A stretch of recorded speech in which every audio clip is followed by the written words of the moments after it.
morning. And I'll say Evan.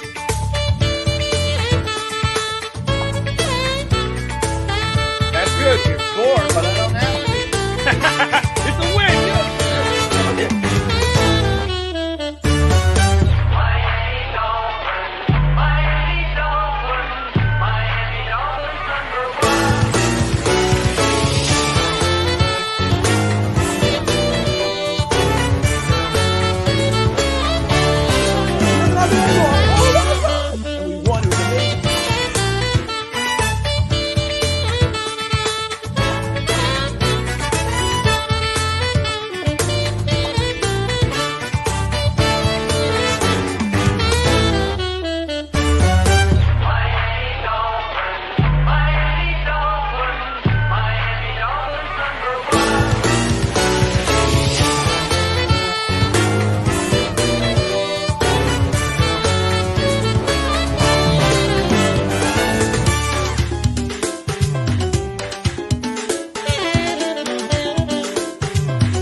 Welcome to Fins Talk today on the Fins Talk Sports Network. I'm your host, Bobby Fins Talk. That's the other host, Fish Tank Hank. What's up, Hank? You know, it's been a great week. I can't even begin to tell you. My mother-in-law just gave us a large amount of money. And it was really nice. You're That's talking awesome. Over $200,000. Oh, So, goodness. she wanted Kelly to have her inheritance from her father. And her father passed about 5-6 years ago. And so we've now been furniture shopping. Her mom sold her house and wanted to split the money between the two girls. So we wound up getting half of it. So from that, we're now sprucing up our place and we're going to pay it off soon too. So with those two things, we had to go shopping, of course. Of course. We had to go look for a couch. Okay. Let me tell you, man, that was like a freaking nightmare. It's like I feel like I was going on to a used car sales lot or something. You know what I mean? There were just people everywhere trying to sell you something. And it was just, overwhelming. So anyway, we wind up getting this little tiny couch, right? $3,000 for a couch.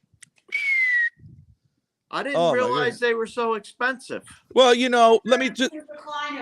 I think you could have used that money for something a little better. I would maybe give some of that to the Dolphins for some cap space. You could have helped Miami get an offensive lineman. That's not going to happen. Let me welcome everybody in the comments. You got Evan Posner of the Fins bandwagon. You got California, Aladino Moss in the house. Good morning, sir. Everyone tuning in. Thank you. Like and subscribe.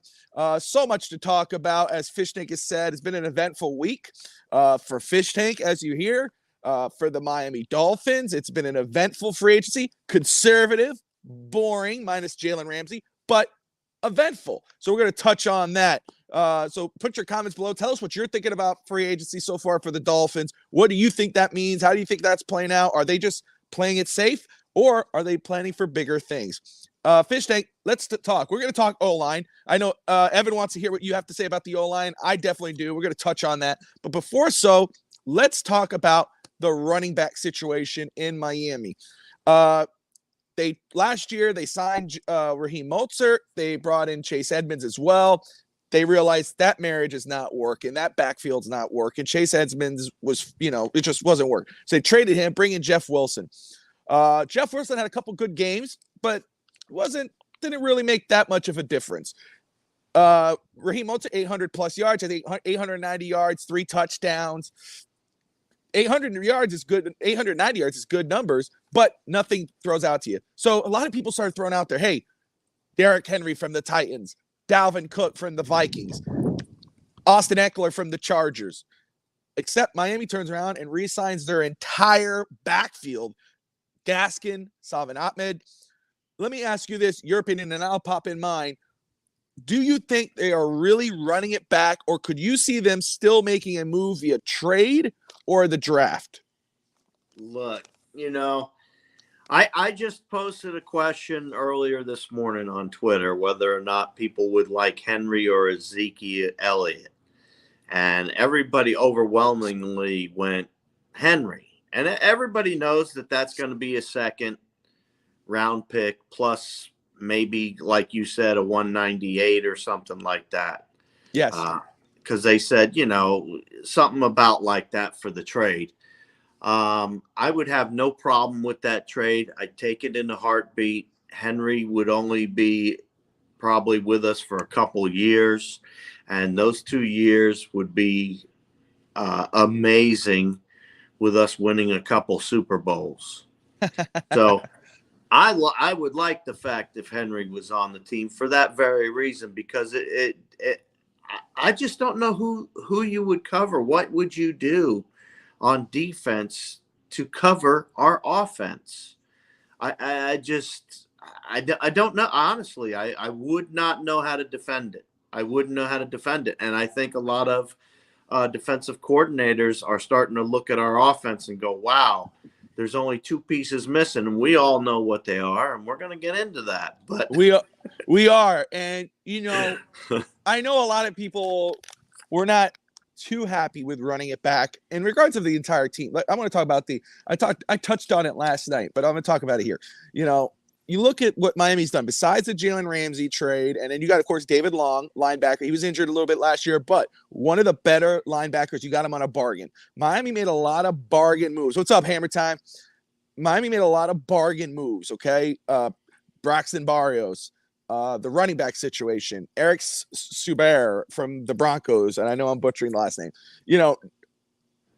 They go out, they fill out this road, they bring in Dan Feeney and what's this guy's name? I'm starting to butcher this here. Garen Christian, they re-sign him. Kendall Lamb, and you look at it and you go, no, man, we gotta do a little more than that. We gotta make some moves. But when you sit back and you see what they're doing, and they bring in Jalen Ramsey, who was a $17 million cap hit, and then they restructure him, and they restructured a couple more. Of course, you got Jerome Baker there at, I think, $13 million. You got Emmanuel Akpa at a big number, and you go, what the hell is Miami doing? What's going on? Are they really going to run it back? Are they really doing these conservative moves, these cheap deals, and do they really trust this offensive line to protect Tua, who no one could deny can get hurt? It happens.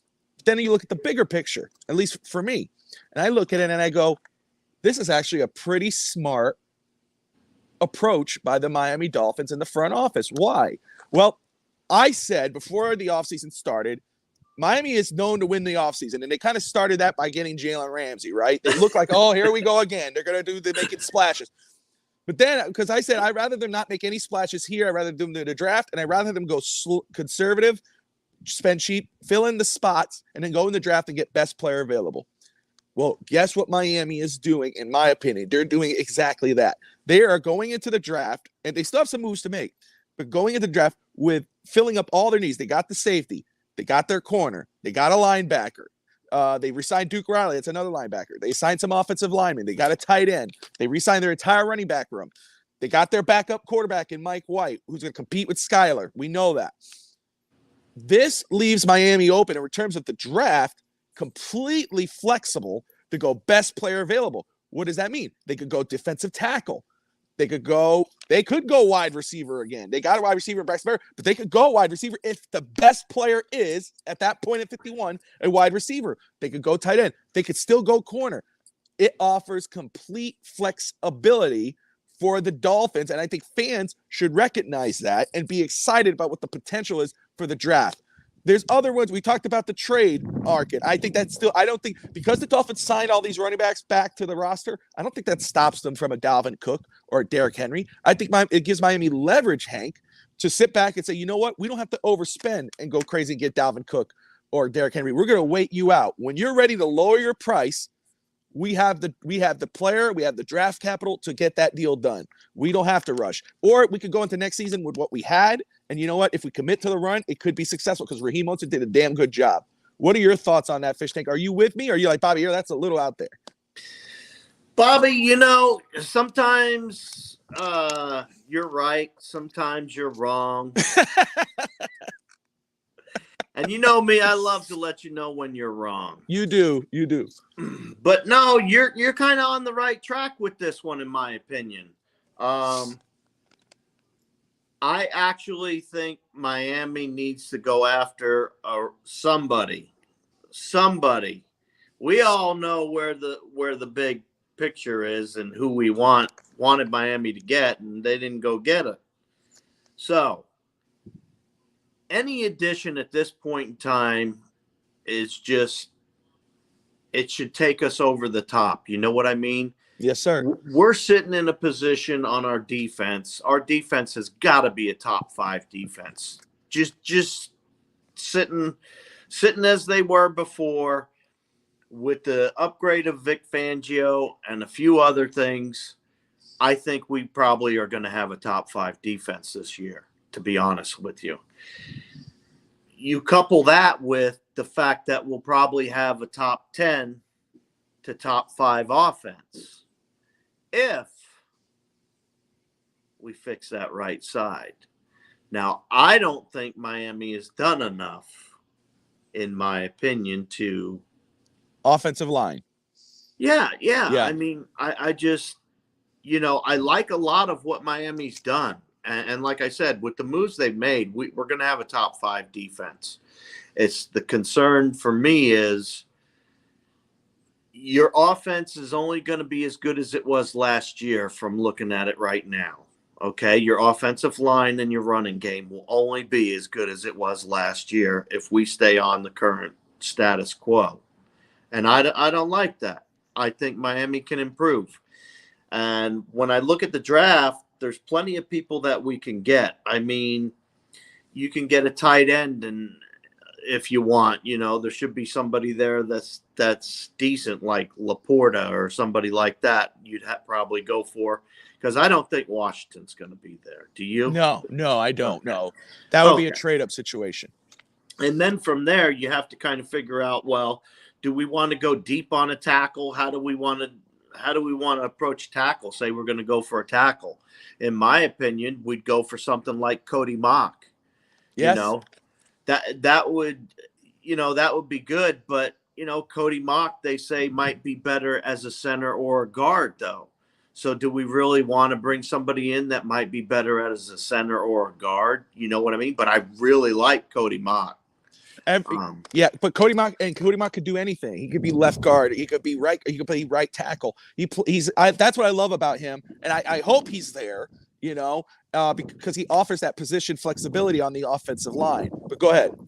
Well, he's 88 on the PFF big board. Okay. Yeah. And if we're picking at 51, I say we got a chance at him. That's where I'm coming up with his name. I think some other people will be gone before then that we might have been able to pick up, some more tackles. But that's who I would be targeting. If it was me and I was Miami Dolphins, I'd be targeting either that or center, because we have no depth at center right now. It's all great points. And let me welcome everyone again for tuning in. You're watching Fins Talk today on the Fins Talk Sports Network. Appreciate you all watching, whether you're watching on Twitch, Facebook, Twitter, YouTube. We appreciate you. Go to our YouTube page, smash that like and subscribe button. First off, we got Brett Legassi in the house in the comments of Huddle Up and Wait. Thank you for tuning in, sir. We got Flipside Fishing. Good afternoon. Steve Malloy of Real Talk Fins Talk. Ty's in the house. We appreciate you. Brett, you said in the comments there, and if you're still on there, do you think Eric Subert was brought in to block? So do you think that gives Miami an opportunity not really to focus on a blocking tight end in the draft, like a Tucker Kraft at 51 possibly? Or do you think maybe if Dalton Kincaid is there, they could go ahead and grab him? How do you think that? Do you still think they could go for that tight end like a Tucker Kraft or maybe a Cameron Latou out of Alabama? But Hank, you're absolutely right. And again, that's why I love what Miami has done so far. bigger picture wise with free agency, because it does give them the opportunity at 51. Because Miami has said, and again, they could be blowing, I keep saying this, they could be blowing smoke up everybody's butt. And they're saying, hey, you know what? We're comfortable with our offensive line. We believe we trust our coaches to develop an Eichenberg and an Austin Jackson. And, we see what Kendall Lamb can do and et cetera. They've said that, and they're saying we're okay. And, really, it looks like their offensive line is set if you look at the starters and the backups. But again, with all these holes, most of them filled up, and we know there's still room to go, like you say, right tackle, things like that. I believe, and Brett, I see Brett's answer, so I'm going to respond to that right now. I believe that at 51, when that tackle, maybe Warren McGlendon from Georgia, the right tackle there, you got or maybe Jarrett Patterson, who played offensive guard and center in Notre Dame.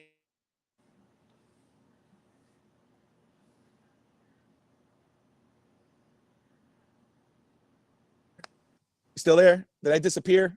I disappeared? Okay, sorry. All right. So what I was saying, at 51, you got Warren McGlendon out of Georgia, Jarrett Patterson, Notre Dame, Cody Mock, South Dakota State, all these guys that are there, Miami could go ahead and grab them because they don't have to rush into a running back. Really the biggest hole right now when you're looking at the team, at least in my opinion, is the tight end position. Let me reference what Brett is saying here. He goes, I think they will look for an all-around tight end. Okay, that's like a Tucker Kraft in my opinion. And Stewart is allows that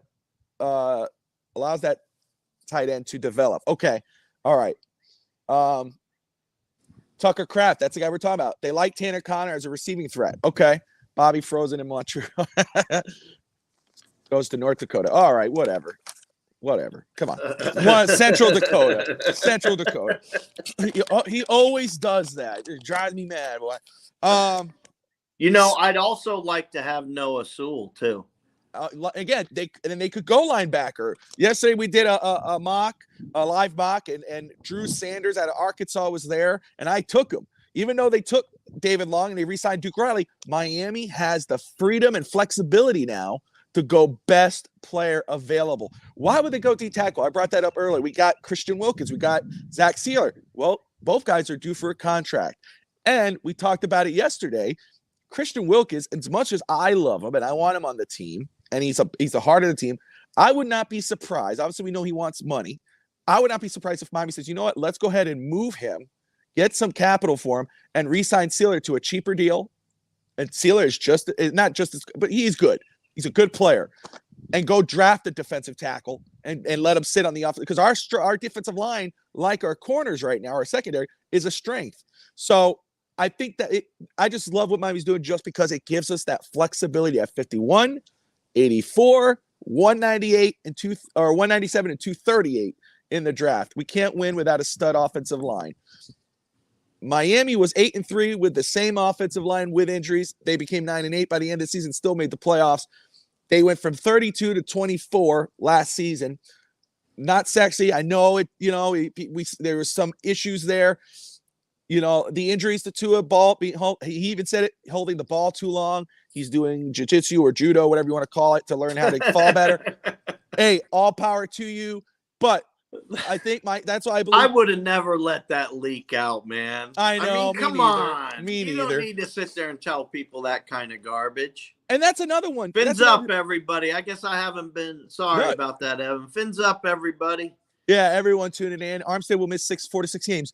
Yes, he will, more than likely, because he has. That's why it's so important to get depth on the offensive line. Cody Mock, for instance, he plays any position. You get him at 51. I would love to have Cody Mock. Let's say, look, if he's not starting, if you drafted him at 51 and he's not starting at the start of the season, which I assume he would be, but let's say he's not. Let's say it's Eichenberg at guard and Jackson at tackle and Miami goes, and then Terran Armstead goes down. Well, now you could go ahead and move Cody Mock to left tackle, or you could put him at right tackle and move the other guy to left tackle. It's a perfect scenario. Brett says, sign Shelby Harris, trade Wilkins.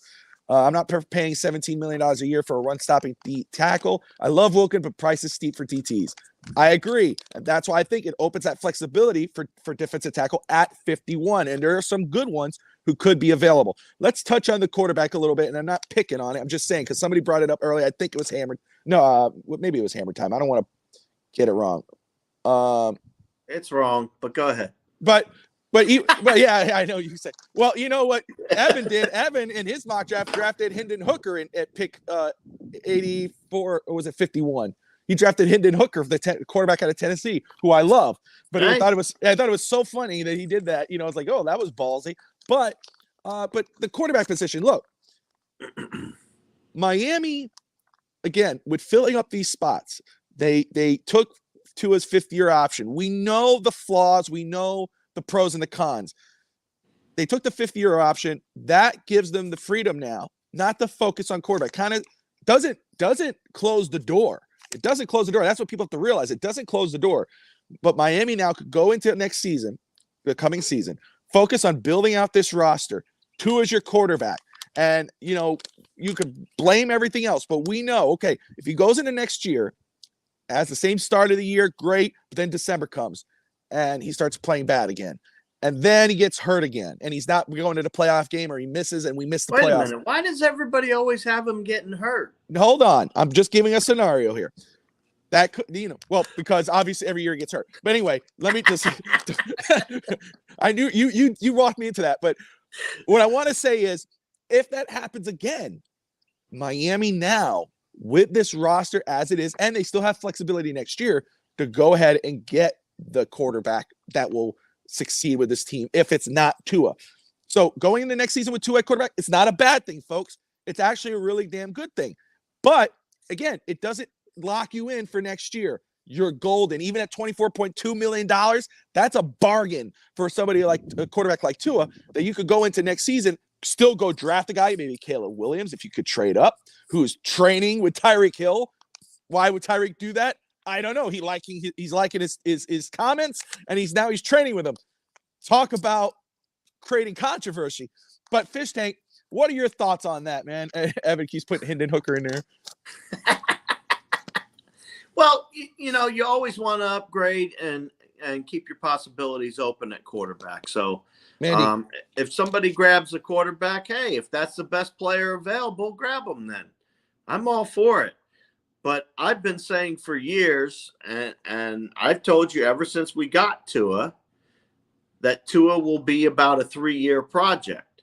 And if Tua is a 3-year project, well, right now we're at the 4th year. So, in my opinion, we're going to have to do something to keep this running in 2024. And I believe in 2024, if Tua's not the guy, then we're going to replace him. And you know, I said this years ago when we first got Tua, that he'll get his 3 or 4 years. We'll see where he's at. And if he's not it, 2024, we'll have a new quarterback. I thought it was going to be 2023 if they weren't ready, because we had enough draft picks. But then we got ambushed because of what Ross did, and we lost stuff. So this time we'll have to see what happens. I can't hear you, Bobby. Sorry. I said, my apologies. I had to walk away. I was listening to you when I got back, and you all great points. I want to say Richard says 9-8 for me, good enough for me. 1 game over 500. I'm happy. I'm a happy Dolphins fan. What about you? Let me answer that first. We were 9-8 last year. Flores missed the playoffs. He got fired. We were 9-8 last year. Went in because the Patriots lost in the playoffs. Good. We made the playoffs, but still 9-8. Borderline. It's above 500, still average. Miami has to be better next season. They got too much talent on this roster to be 9-8, and they still got work to do. But even with a conservative free agency, Richard, it's a better team than 9-8. So, yeah, 9-8 is better than 500. If they make the playoffs, I'm a happy Dolphins fan, but it has to be better than 9-8. Hank, do you disagree with me on that? No, I don't disagree with you at all. You got an elite defense. You pretty much have an elite offense as long as they fix a couple things. And we still have plenty of time in free agency and after the draft. So, I mean, there's still time for Miami to work their magic, or Chris Greer to do something. Evan brought this up yesterday on last night's draft show, is that the Dolphins did not do the Terron Armstead deal or the Tyreek Hill trade until which would be next week this time. I think on March 20th something or whatever. I don't have the date in front of me, but Miami could still do something. That's why I said I don't sleep on it. Don't sleep. I love Derrick Henry. That's who I want. Okay, I would not be mad at a Dalvin You Cook. and me both. Yes, if Miami get Derrick Henry, I'd be floored. But Dalvin Cook, I'll be happy too. Again, that's what I'm saying. Do not sleep. March 23rd. Thank you. Do not sleep on a deal being done, whatever that may be. I think Miami has positioned themselves now to wait it out. They're good. But I agree with everybody here. Brett says we better be a double-digit win team and win a playoff game. If not, clean house. I do believe that they have to be a double-digit win and they have to win a playoff team. Evan says 12 wins or a bad season. Miami has too much talent. I agree. On paper. Yeah, Steve says on paper, Miami is a 13-4 team. That's on paper. We know things happen, but yeah. And but I think Miami could do what they're doing. That's why a lot of people put hate on Stephen Ross, but the truth is, every year he opens his checkbook, gives that bonus money, and you get that Lawrence. So people need to start giving some love to the dude. But yeah, no kidding. Let's talk about an AFC East rival, Fish Tank, very quick. All right, let's do it. So why don't we talk about all of them? We can talk about all of them. I'm down with that. Let's talk about the one that made the biggest move, and that is the New York Jets. They haven't officially made the trade yet, but Aaron Rodgers of the Green Bay Packers, future Hall of Famer, two-time league MVP, recently just said, he's going to play for the Jets. So now the Jets and the Packers have to, finish their standoff at the OK Corral, make the deal. You got Aaron Rodgers, Garrett Wilson. You got the Jets defense. How does this impact the Dolphins' chances next year? What do you think of the Jets? Are you a little bit nervous with the Jets next year if Aaron Rodgers is their quarterback?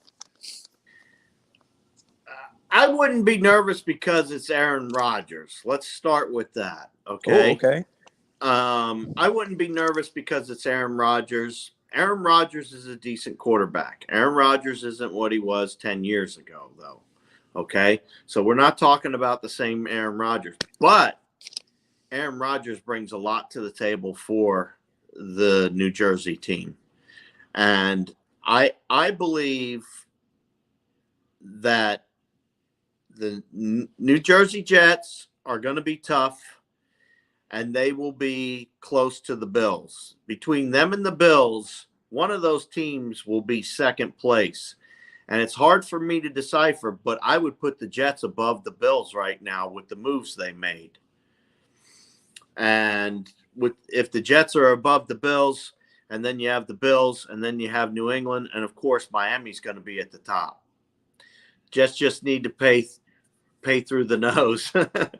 Just one finger to use to point at the Jets. Yes, this finger, the Jets, down. Jets suck. But no, the Jets have definitely moved themselves into position to be a competitor.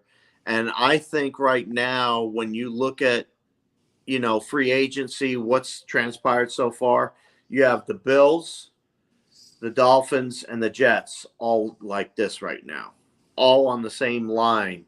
And now it's just going to be a measure of who finishes up with the draft, between the draft and free agency. Who's going to make that bigger play at the end to take them over the top?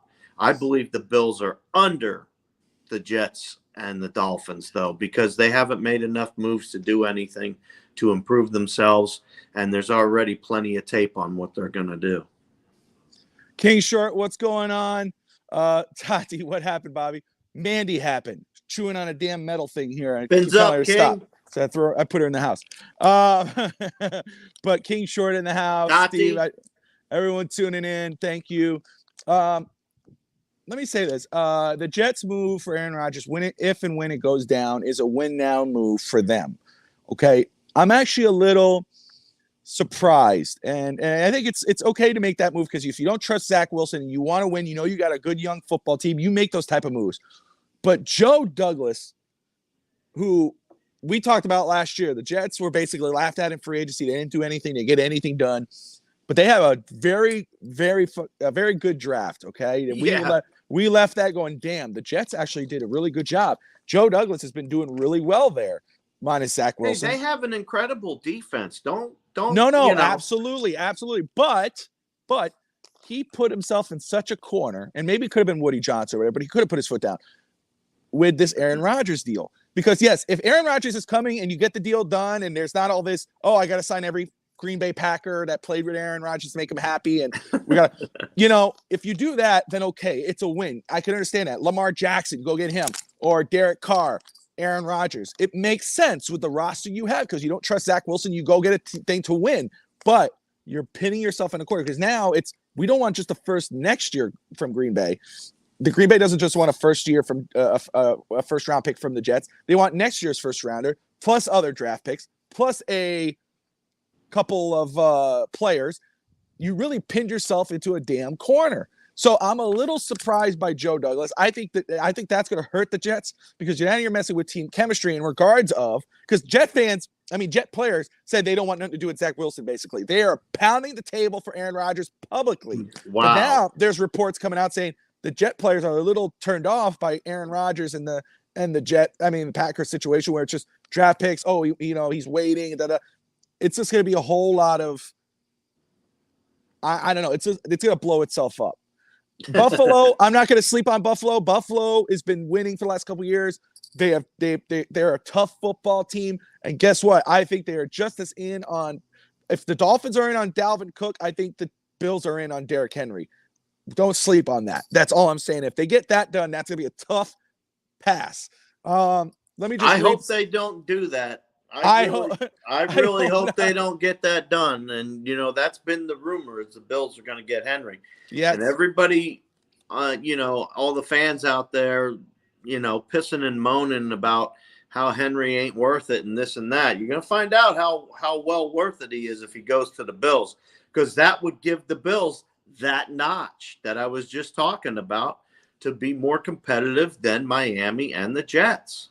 That's what I'm saying. And Brett's saying there too. If the Bills get a running back like a Derrick Henry, yikes. It's true. That's something. And Patriots are quietly making some good moves. They brought in Mike Gesicki. Can't sleep on the Patriots, Buffalo Bills. I actually saw some, I think, Dolphins Thirsty. Was it Dolphins Thirsty? Somebody sent me, maybe it was Dolphins Thirsty, sent me if you're thirsty for Dolphins content, go to dolphinsthirsty.com. But I got to do my little plug for him. But Lamar Jackson saying the Patriots are monitoring the Lamar Jackson situation. Will they make a move? I don't know if that's true or not, but that's something to look out for because obviously they're not happy with their quarterback situation with Mac Jones and Zappy. I think Zappy's the other guy. Is Zappy the other guy? Isn't it Bailey Zappy? Zappy? I think it is. But the Patriots are having a good offseason, very conservative as well. I want a Ramsey. Fins up wants a Ramsey jersey. What's up, Jay? Hey, he's gonna do. I can't wait to see what he could do next year with Xavier Howard. Xavier Howard struggled last season. Javon Holland. I'm forgetting the safety we got from Detroit. Brandon Jones is gonna come back, and whoever else they might draft. Julius Brents, maybe. Again, they have complete flexibility to do what they can do or whatever they want to do in the draft. Richard says, Dolphins using free agency as a Band-Aid for bad drafting, overpaying for talent, and not the way to build a sustained winner, and maybe trade Wilkins for draft capital. We talked about that, Richard. And look, they have 4 draft picks. Miami has been drafting over the years. There's been some bad picks, but there's been some good ones as well. And I'm not a Chris Greer defender by any means. Hank knows that. But I will say Javon Holland, Jalen Phillips, Jalen Waddle. I don't know where you put 2 on that, Spirit. That's up to you. But it's not bad. But now Miami's in a win-now mode. They've done the drafting. They've used their draft capital. They've traded their capital to get a Tyreek Hill and a Jalen Ramsey. Now it's about winning. And so they got a 2-year window. That's right. And they're not really overspending. It's very they that's the whole point of this. They've been conservative in this free agency. Show me where they really overspent. David Long, they got at a great deal. Well, some people don't like the Ramsey trade, bro. And guess what? Ramsey was at $17 million. You know what Stephen Ross did? Gave him a big ass bonus check and lowered his cap to like $5 million or something, whatever the hell it is. So yeah. Don't like it, but guess what? It's a win now mode. Corner was in need. You go make a splash. I'd rather have gotten Derrick Henry and drafted a corner. Jay says Ramsey's too much money. I told you. $5 million this year is too much money. Okay, if that's what you think. I don't know about that. I don't think so. I mean, the owner pulled the money out of his own pocket to pay the man, and we signed a contract on him for $5 million. What cornerback out there that you know of that has that kind of resume that you only pay $5 million to? I'm saying, and that's the thing. You got even if you had to pay he came back, and he also came back after being hurt a year, Bobby. That last year he was hurt before that. The year before, wasn't he? Ramsey? The year before that. I think it was 2 years the back. Year before that. So I mean, he was still kind of on a comeback. You know what I mean? Still, and then you mix him in and dial him in with Vic Fangio and X. And that's the thing people are not realizing. See, right there, that's the key, guys. Vic Fangio. And look, we don't know what's going to happen in the future, but I think that's the key with this defense. If Fangio could put his stamp on this defense and truly put his vision and what he can do with the talent of this roster and this defense, Miami's defense could make a lot of noise next year. And first off, Jalen Ramsey, too much money. It's $5 million compared to 17. Thank you, Stephen Ross. Pretty good. That's thanks to Ross. And people don't give him enough credit. I'll tell you right now, Ross is a damn good owner. He's changed the facilities. They're rated A+ for the players and everything else. I like what Ross has done, and he'll always open up his checkbook if he thinks it benefits the Miami Dolphins. Yeah, we could go on the pros and cons and Stephen Ross all day, but you got to look at see what he's done. And at the end of the day, he's being an owner and opening the checkbook. That's right. So let me go ahead and make sure. And we pretty much touched on everything, but the offensive line, Dan Feeney, Garen Christian, I think Kendall Lamb's also a deal, but usually that right side. Is there anybody still on the market, in your opinion, free agency wise, that you would say, man, I hope Miami tries to go get him? I know they were looking at a right tackle yesterday from the Jets, but is there anybody on there that you go, man, they should do it? Or, hey, you know what, there's really no one left. Let's just go into the draft, see what happens. There were a couple of names that I saw for a second rounder. Yosh Nijman, Nijman, and Terrence Steele, but I would go Terrence Steele. Alabama, right? No, these are current players. Oh, okay. I'm sorry. Okay. And their offensive linemen, I looked them up before, and they were both asking a second rounder. Basically, our pick 51. So if it was me, I'd go after Terrence Steele. I forgot who he plays for, but that's somebody I had looked up a while back, and I was like, if Miami had a chance to get that guy, I'd take him. Let me just say this very quick because I want to make sure. All right, so Fins Up, man. I see Fins Up in there. Thank you for tuning in. Everybody watching. I appreciate you. Smash that like and subscribe button. You're watching Fitz Talk today on the Fitz Talk Sports Network. So why ain't he keeping Tua safe by getting O-line help? You're probably talking about Greer. Fins Up, I just want to say this. He has been getting O-line. Terran Armstead, Eichenberg, Jackson, Robert Hunt, Robert Jones, Kendall Lamb, we'll go on and on and on and on and on here. Connor Williams, he's been getting O-line. Problem is, in regards of draft, he hasn't done well drafting them. Secondly, I always said, it's not about investment. Everybody says, we need to get O-line help. First off, the Dolphins went from 32 to 24 last year. It improved a little bit, okay?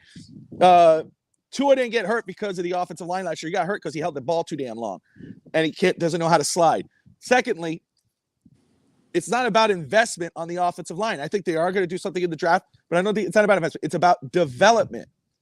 Development has been a joke with the offensive line. Eichenberg, you drafted in the second round. Could be a bust, more than likely a bust. Austin Jackson, who you drafted with the 2 a year, with Noah Igbenogany, 2 bust, and a bust and a half maybe. It's not about investment. We are investing. It's about drafting right and development, and Miami has failed at that. You go ahead. You have a left-handed quarterback. You want to go critical. You got a left-handed quarterback in Tua. Okay. And so what do? You go, man, we got a young quarterback, got to protect him. What should we do? Protect his blind side. Usually that's the left side for a right-hander because he goes like this and he sees that's his blind side. You have a left hand. What do? You go get Terran Armstead instead of a Trent Brown, a right tackle. And now your right tackle is a big mystery. So that's it. Not about investment, smart decisions, development. Go ahead, Terrence Fishkin. Steele is a tackle from the Dallas Cowboys.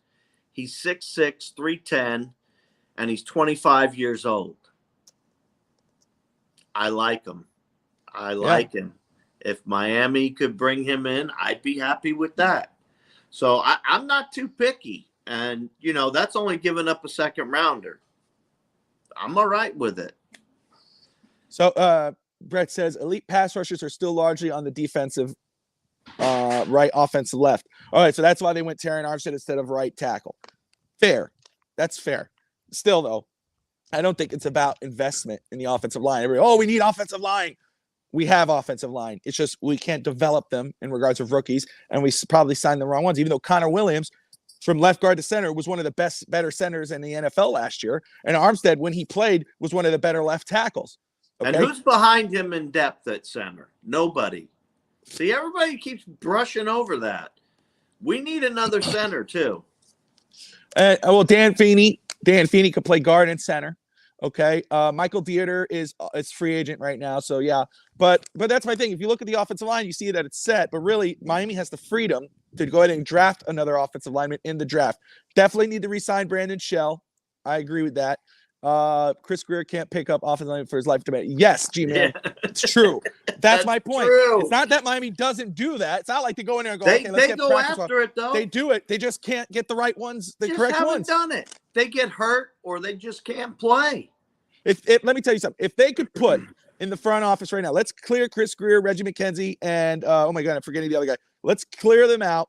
Let's put in me, Hank, Brett Lagasse in the front office, and you're going to have yourself a stout offensive line. There you go.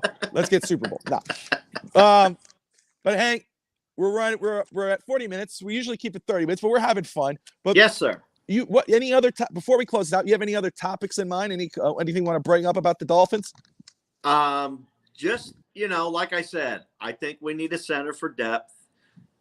I understand there are people that can play center, but I think they should bring in somebody, use one of their 7th round picks or something like that, or bring in an undrafted free agent is what I'm talking about. Bring somebody in so you have a center behind the center is what I want. Then you can move those other pieces around a lot more too, if you wanted to, including Connor Williams. So right tackle, I just can't understand it. Everybody's got to be dumbfounded by that one because the idea is to protect Tua.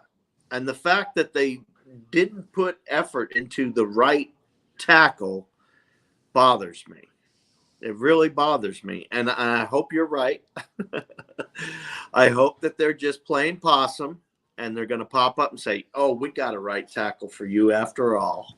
And I know some people brought up Orlando Brown and there's somebody else. I did, but he didn't want to play right side. But yes. If you give him enough money, he would have played. But but yeah, and I would have liked I don't want to say I like that because I want to hate on I like Armstead. But if it was the last year and it was Orlando Brown and Armstead, I would have liked Orlando Brown. So let's see. Chris, you got it, fins up. Connor Williams, moving him back to left guard. Look, he was one of the better centers last year. If you Dolphins go ahead at 51 and John Michael Schmitz is there, that could be a good move for Miami. Then you could move him to left guard. But if you get Cody Mock, you can put Cody Mock at center. You can put him at left guard. You can move him to left guard, and you figure out what's going to happen at right tackle. There's a plan in place. I truly believe in. I'm not a Chris Greer defender. I don't want that to come off as that. I hold Greer to a high standard. Hank knows defender. Nah, that's a lie. No, because I called for his job 2 years ago. I called him for the beginning of the year, and he's still here. But hey, you got to give the devil his due. You know what I mean? You got to give the devil his due. Hey, he's been doing his trades. He's doing all right. He's got mediocre coming out the nose right now with most of the trades he's made.